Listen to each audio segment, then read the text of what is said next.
do the other half tomorrow. At the top, this box here is where we're going to put like formulas, definitions, whatever we need to know to do all these problems that we're going to practice. All right, so today is Introduction to Functions.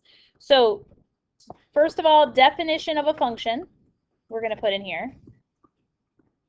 A function is where each input has exactly one output. Hello. Each input has exactly one output. And I will finish writing that in 1 second.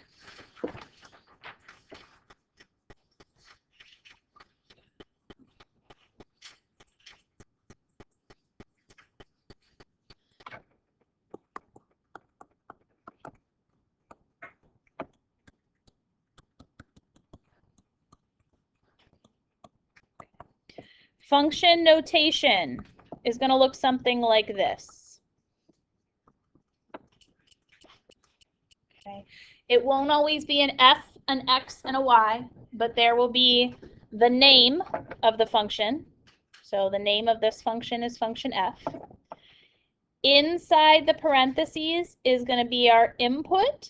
Sometimes we call this the independent variable. In most cases, it's going to be our x. And then what it's equal to is our output. F of x, or function notation, is a fancy way of saying y. Okay, so when you see f of x, you can think of it as the y, the output that goes along with the x in our equation. So we're going to see that more than we're going to see y's in the future. All right, so we'll come back to this box at the top in a little bit. Let's kind of scroll down here and see if we can just determine if any of these are functions or not. And if it's not a function, we're going to explain why. Sometimes it's easier to see if something is not a function. If something is not a function, one input will go with two different outputs. Okay, so think of this like a machine. We want to put something in the start of our machine, it's going to go through, and it's going to spit something out. That's it. Our machine is not working if we put one thing in the machine and more than one thing comes out. That in mathematics is unreliable. We don't know what's going to happen. We put something in, but something, all these different options maybe could come out of our machine. So we don't want that. So a function works if one thing goes in and one thing comes out. That's it. So we're going to start by looking at what's called correspondence diagrams. You can think of the first bubble like your x's, your inputs, and the second bubble like your y's, your outputs. And the arrows show us kind of like points, things that go together. 1 goes with 1. 9 goes with 3. 9 goes with -3. 0 goes with 0. Does each x have exactly one y that it goes with? Or does each input have exactly one output that it goes with? No. Where's the problem here? Where does it become not a function? Yeah, the 9 is the problem. And that could be your explanation. It's not a function because 9 goes with 3. But 9 also goes with -3. Okay, one input that goes with two different outputs. What about the next one? Does each input, does each x go with exactly one y? Those of you that are saying no, where's the problem?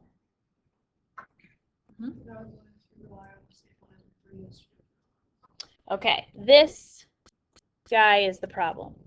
So 1 and 2 are both allowed to go to 4. That's a different thing we're going to talk about later. It's called a one-to-one function. If each y has two different x's, we're only looking in one direction here, from the left to the right. Does each x go with exactly one y? And that 3 is the problem. So again, it's a no, not a function, because 3 goes with 5 and 3 goes with 6. Okay? All right, with your partner, or somebody near you if you don't have a partner with you today. Same question, but I want you to look, you've got tables now, okay? So the tables show you points, an x that goes with a y. So you're going to ask yourself the same question for these next 3. Does each x go with exactly one y? If it passes that test, yes, it's a function. If one x goes to two different y's, not a function. And that would be your counterexample explaining why it's not. Okay, go ahead and talk about it with your partner.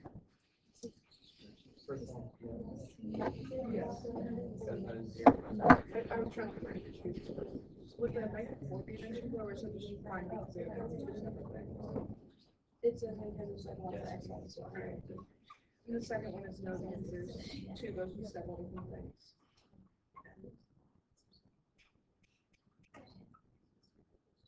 It's 0.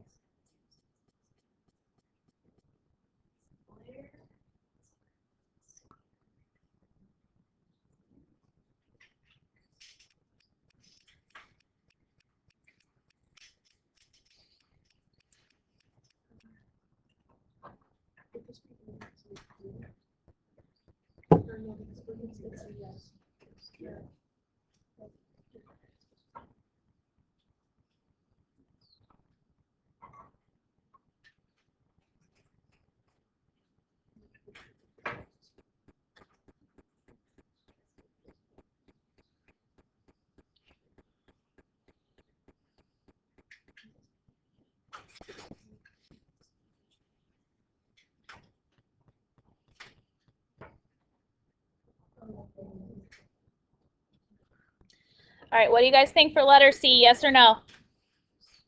That one's a yes. Passes our test. Each x goes to exactly 1 y. What about, oh, that didn't show up. What about letter D?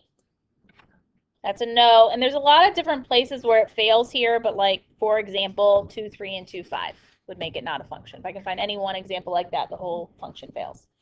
What about the last one? That one's a yes. If you need to, write it out as a table, your x's and y's, but that one's a yes. Each x goes with exactly 1 y. Now, each y doesn't go with 1 x, but again, that's going to be a different definition we're going to see later. That's something else. Okay? Questions on any of these diagrams? Determine if we have a function or not. Okay, at the bottom, let's look at a graph. Do you remember from Algebra 2 how to determine if a graph is a function or not? Ah, that's it. Vertical line test. Perfect. I just use VLT for short. So it's still the same definition. We're just looking at a picture to answer the question. When I have one x with 2 different y's, that's 2 points that are on top of each other. They have the same x coordinate, but they have different heights. They have different y's. So we take a vertical line, it can be your pencil on your paper, is fine, and we drag it across our graph. If there's anywhere where there's 2 points on top of each other, 2 points that are touching my vertical line at the same time, that fails our function test. I've got 2 x's with the same y, or 1 x with the same, I said that backwards. 1 x with 2 different y's when I've got 2 points on my vertical line. So that makes it not a function. So an example on this guy, I could draw a vertical line like there. Those 2 points have the same x, but 2 different y's. 1 x, 2 different y's, not a function. So you could say it fails the vertical line test. What about letter G? Would that pass or fail my vertical line test if I drag a vertical line all the way across it? That would pass the vertical line test. So yes, it's a function. Sometimes on these graphs, the very end on the left and the right are going to look like they almost become vertical, but they are not. Okay, they're very steep slopes, but they are not vertical. So we assume that it just kind of keeps extending out and at some sort of diagonal, some sort of slope other than an undefined value. Okay, the last one, we want to determine if a function, an equation, is a function or not. The easiest way to do this is to get the y alone and then answer our question. Okay, how do I get the y alone in this equation? What would be your first step? We did this in the last chapter, huh? Subtract 4x, 17 minus 4x, then what?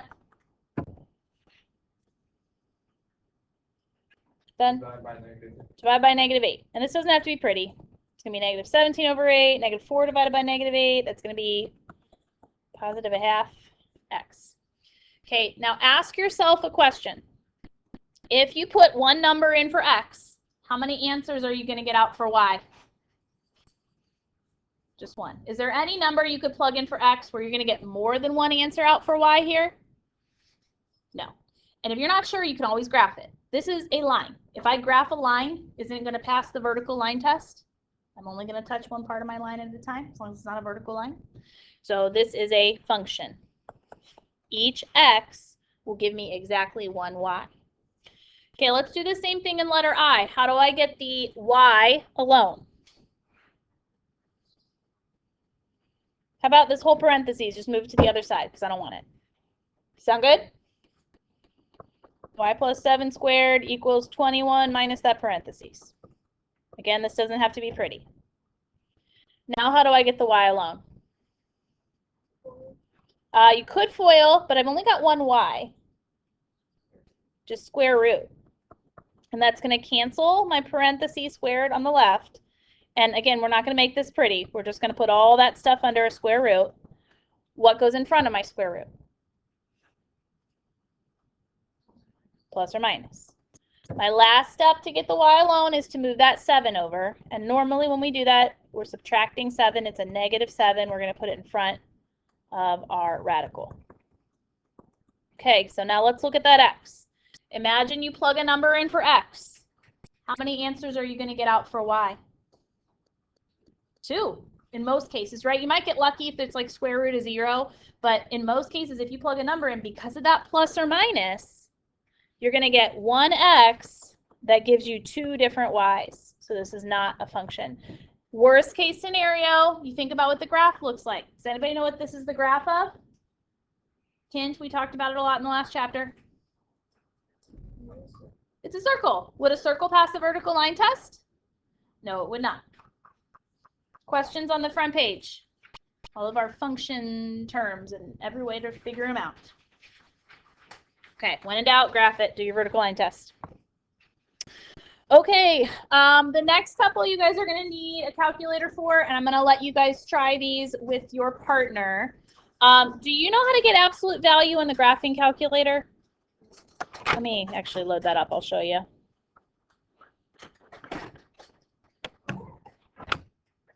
Have you guys used the table of values before in the graphing? Okay. Maybe we'll do the first one together. Actually, let's just do any one together, just so I can show you what the buttons are. I'll let you do the 2 problems on your own. Okay, so go to y equals, type something in, I don't know, 2x plus 5. Okay. If you want to fill out a table of values, you just go to the table. It's above the graph button on the far top right there. So we're going to hit second graph. And then there's a table of values filled out for you. Does anybody not have the numbers 0 through whatever? You don't? What does yours look like? Negative 11, negative 10. Oh, you're okay. Just scroll. So if you scroll up or down, you can see numbers that aren't visible, okay? But is everybody's counting by 1 in there? Yeah? Okay. Couple things that you might want to be able to type in. Number 1, you need to know how to put a fraction in this calculator if you don't already. We're going to hit alpha y equals, and then enter. Alpha y equals enter. That's a fraction for you, okay? And you can put whatever you want in it. Another thing that you're going to need to be able to do is put an absolute value in somewhere. The absolute value can be found under the math menu. If you hit math, it's right below alpha. If you go to the right where it says number, that first thing, ABS, means absolute value. So if I hit that, you will see the absolute value of bars appear wherever you're typing. Okay, so again, that was math. Go over to number, and then just hit enter.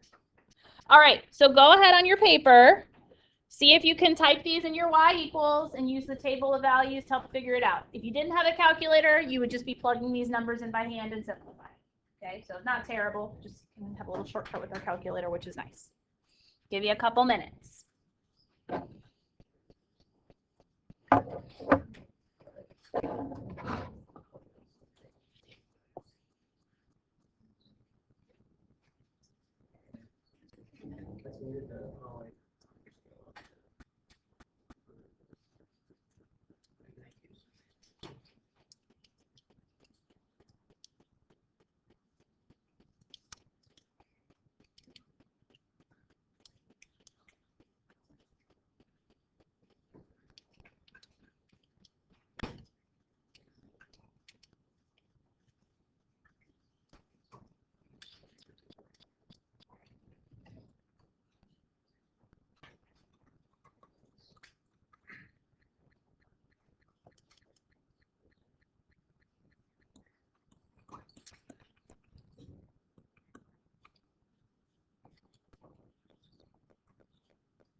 All right, let's check them.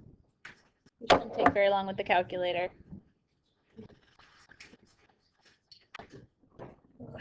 Nice thing is when you put it in as a fraction, it gives you fraction answers in that table too, which is wonderful. Okay. Any questions? No? Good? Got it all in there okay? Fractions are good, absolute values are good. We all know where the square root is in the calculator. I'm trying to think of anything else we use a lot. Squared. Those are all going to pop up. We're going to have weird functions this chapter. Okay. Number 3. Let g be a function. So now our function has a new name. It's g. It still just means it's a function. And the function is negative 2x squared plus 5x. We have a quadratic. We want to evaluate the following. So we're going to start with g of negative 1. Whatever number is in the parentheses, or sometimes a letter, is your input. And remember, in most cases, you can see in the function notation there, it's an x. They're telling us x equals negative 1. When we want to find g of negative 1, we're finding the y that goes with that negative 1. So we have like half a point right now. We have with the x, we want to find the y. We're just plugging it in. Negative 2 times negative 1 squared plus 5 times negative 1. So we're kind of following the instructions. Telling me x is negative 1, I replace all the x's with negative 1, and then we simplify. And you can do it in your calculator, or you can do it hopefully by hand with order of operations. Negative 1 squared is a positive 1, times negative 2 is negative 2 in that first term, plus negative 5 in the second term. It's going to be negative 7. So if I wanted to put those two pieces of information together, negative 7 is my answer, but what does that mean? It means the point, negative 1, negative 7, is on that graph, if I looked at that graph. Okay. Let's say my input is another variable, like c. We follow the same instructions. We replace x with c. And in this case, there's nothing else we can do. That's our answer. Can't combine like terms together. We can't solve it because it's not equal to a number. Like if it was equal to 0, we could factor and do other things, but all we're doing is changing the way the function looks when there's a variable there. Okay. Let's say our input is something like this, where there's more than one thing replacing our variable. Well, let's start, just like substitution we did in the last chapter. I'm going to take my x out, and in its place, I'm going to put x plus h. Okay, taking x out, x plus h in its place, make sure you use parentheses. We need to simplify now. So first thing I'm going to do, if I see a parentheses squared, what do I have to do? I must FOIL. We always FOIL before we distribute. I had some people that made that mistake on the test. If I FOIL this out, my first term is going to be x and x, that's x squared. My outside and inside terms are both going to be xh. So I'm going to have two of those. 2xh. My last terms, h and h squared. 5x plus h. Now when I'm done FOILing, I can distribute. Negative 2x squared minus 4xh minus 2h squared plus 5x plus 5h. There are no like terms, no terms that have the same variable with the same power. So that is our final answer. That's as much as we can do with it. Okay. Questions on that one? Evaluating function notation. All right, our last problem. We've got another function. This is function f. How can I tell if 2, 7 is on this graph without looking at my graphing calculator?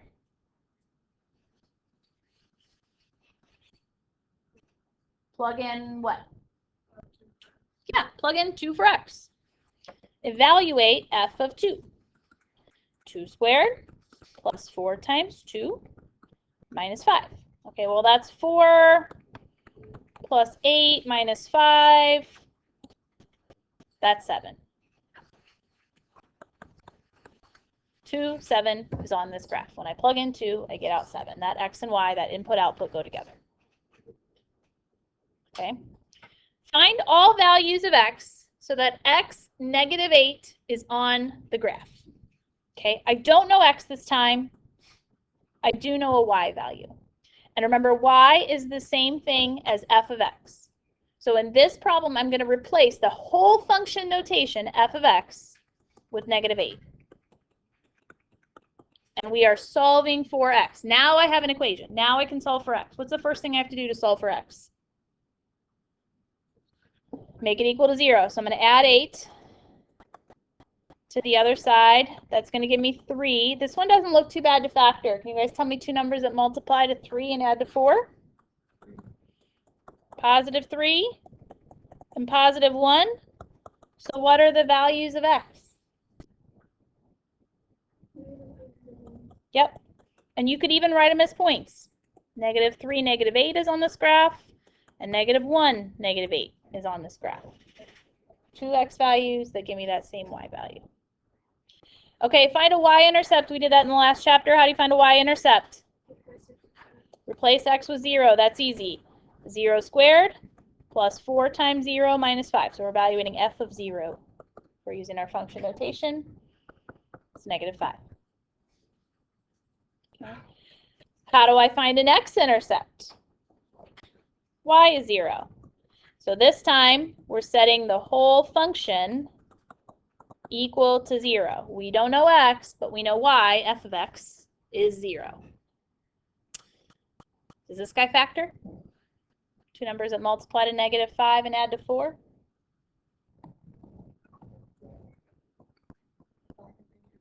Positive 5, good. And -1, so my x-intercepts are -5, positive 1.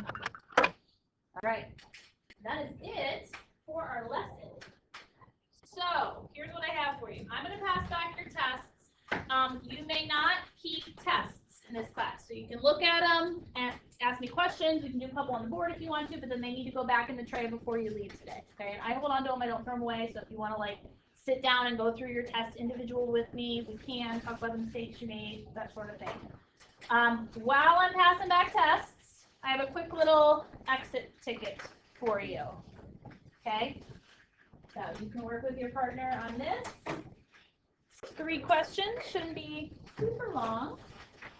And then you can work on homework for the rest of your, if you want to start 2-4. If you don't, that's okay. We're going to finish the lesson tomorrow. Take it nice and easy for this chapter. Yes. Yes, it can. There you go. Scroll up. Where, like there? Yep, okay, there you go. All right, I'll get you back to while you're working.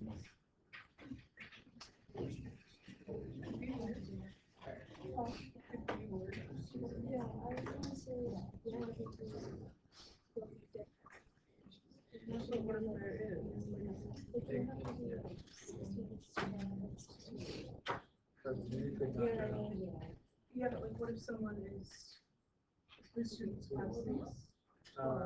For the This student's 5-6.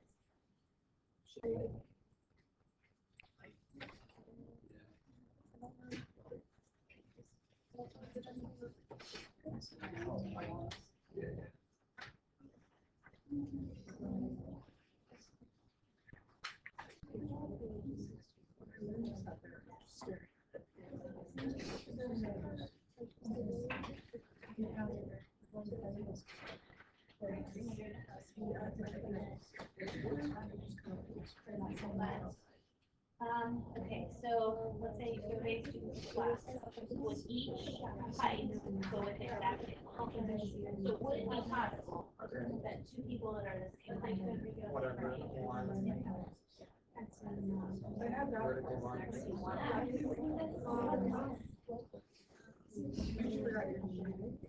Switch. Wait, where's those first factors?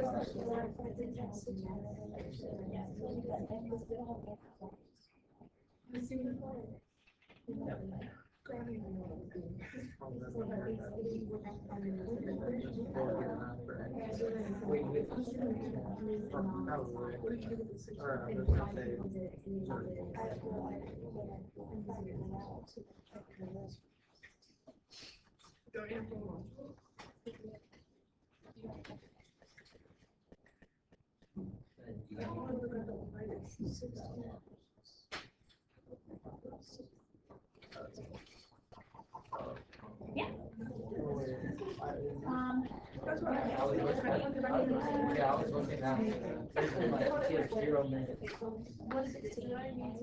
that after Like, the hours is not. Okay, and it means 6 hours. So it means at those times there were people.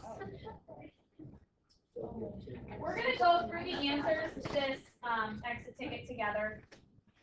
Don't have to turn it in this way. It would be minus 7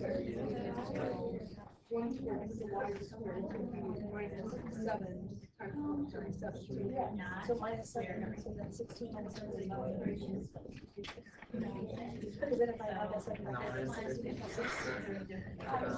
This, I've been, I was like, okay, it's over, and then I just did this. Like, I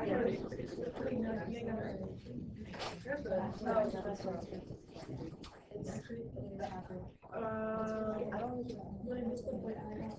Just started out.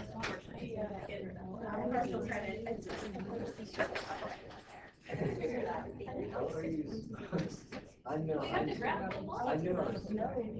Your answer is not wrong. Are you got 2 points for the answer? Right. different ages. But you should have, yeah, like this one, and you did get the Y alone. Just didn't. Different age, yeah. So, yeah, so slope, Y intercept, plot points, that's what you need to do in this one. Yes. So,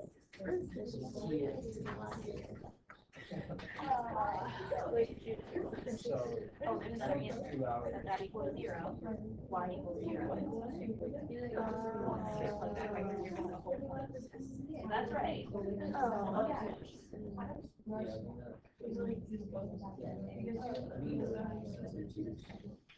Oh, wait. 3 hours. Yeah, I guess, yeah, at the 3rd hour.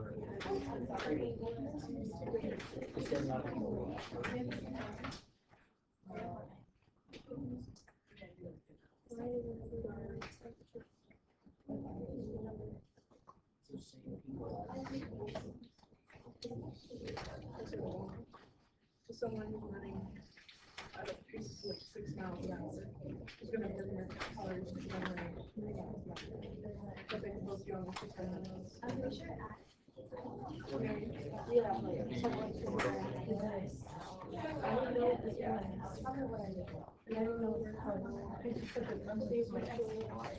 Saying that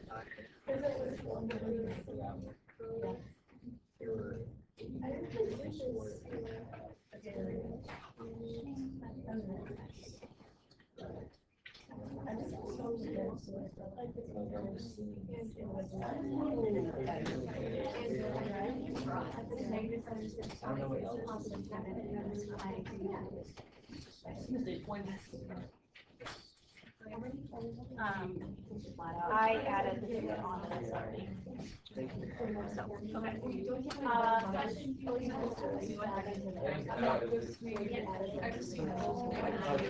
Oh, I forgot what I was. Yeah.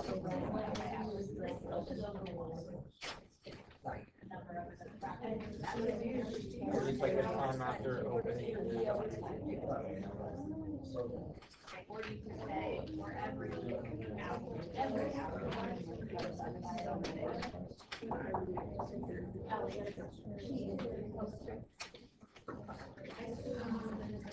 Okay, couple more minutes, and we're gonna go through the answers to your exit ticket.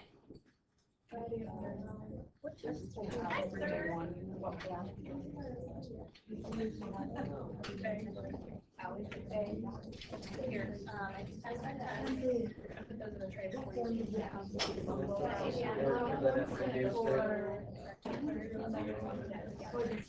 Okay, give you the handouts today. Alright, did I just put those? I missed 3 because I put -7, you said 7.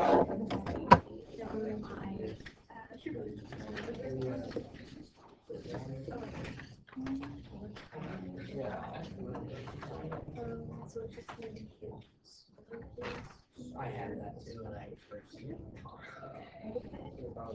Calendar, notes, The YouTube video will be online in a little bit. Watch that. Get what you missed. Okay. All right, let's get that loaded up here. We had different questions. Do I have my exit ticket? I don't.